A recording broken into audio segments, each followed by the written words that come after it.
बंधू आणि भगिनींनो, आपल्या ज्या प्रमुख मागण्या आहेत की विशेष भरती आणि मागणी क्रमांक 3 आणि मागणी क्रमांक 4 जी की जात प्रमाणपत्र आणि जात वैधता प्रमाणपत्र कंपल्सरी करणं गरजेचे आहे आणि चौथं जे बोगस जात प्रमाणपत्र धारण करतात त्यांच्यावर कारवाई होणं गरजेचे आहे। या संदर्भात मी बोलणार आहे।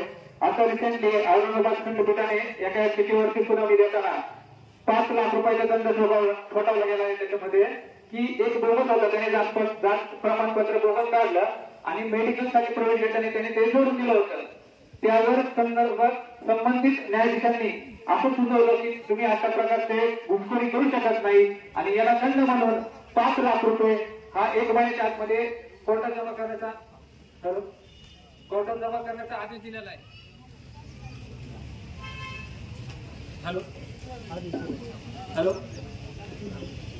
हॅलो वास्तविक जर पाहिलं तर हा न्यायिक बाबीचा विषय आहे। तर या संदर्भात रस्त्यावरची लढाई तर आपण लढणारच आहोत, पण त्याचबरोबर न्यायालयीन लढाई सुद्धा लढणं महत्वाचं आहे।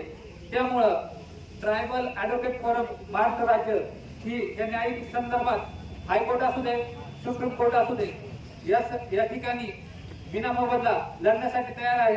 तर मी या जे आंदोलन आहे आपल्या सर्वांचं आंदोलन, ज्याला ट्रायबल ऍडव्होकेट फोरमच्या वतीने जाहीर पाठिंबा देतो आणि थांबतो। धन्यवाद।